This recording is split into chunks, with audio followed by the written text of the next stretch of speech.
बिहार के शिक्षा मंत्री चंद्रशेखर जी ने एक बयान दिया है, उसके बाद बवाल मचा हुआ है और बवाल मचना भी चाहिए क्योंकि उन्होंने ये बात कही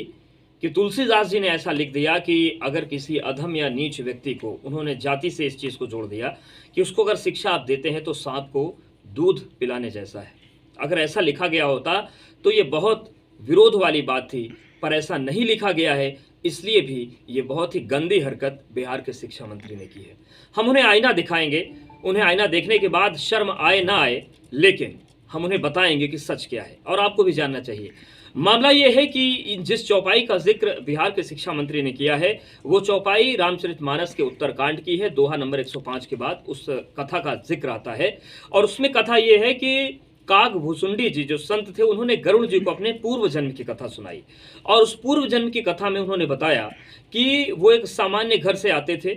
उनको एक गुरु मिले जिन्होंने उनको शिक्षा दी, लेकिन जैसे ही शिक्षा से पूर्व जन्म में काग भुसुंडी जी का जो जन्म था, शिक्षा से जैसे उनका दिमागी विस्तार हुआ, भगवान को समझने लगे, तो उन्होंने गुरु का अपमान शुरू कर दिया। ब्राह्मणों के प्रति उनमें द्वेष पैदा हो गया, वो भगवान विष्णु का विरोध करने लगे और ये चीज़ उनकी बढ़ती चली गई। एक दिन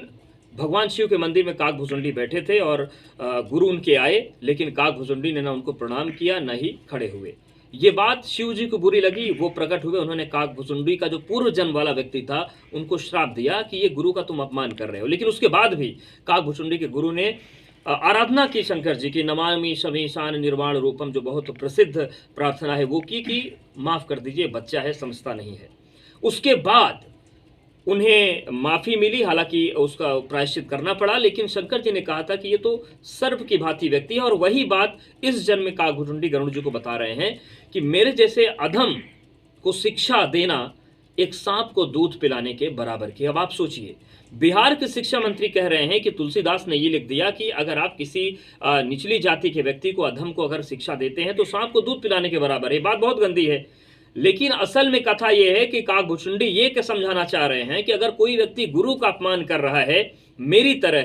तो फिर वो व्यक्ति ऐसा है कि जैसे आपने सांप को दूध पिला दिया। आप सोचिए कितना विरोधाभास है, इस बयान में अंतर है। तो ये हरकत बिहार के शिक्षा मंत्री ने की है। वो कितने अज्ञानी और कितने साजिशन मानसिकता वाले व्यक्ति होंगे, आप समझ सकते हैं। ऐसा नहीं कि उन्होंने ये प्रसंग नहीं पढ़ा होगा, और नहीं पढ़ा है तो पद में रहने का उनको बिल्कुल हक नहीं है। और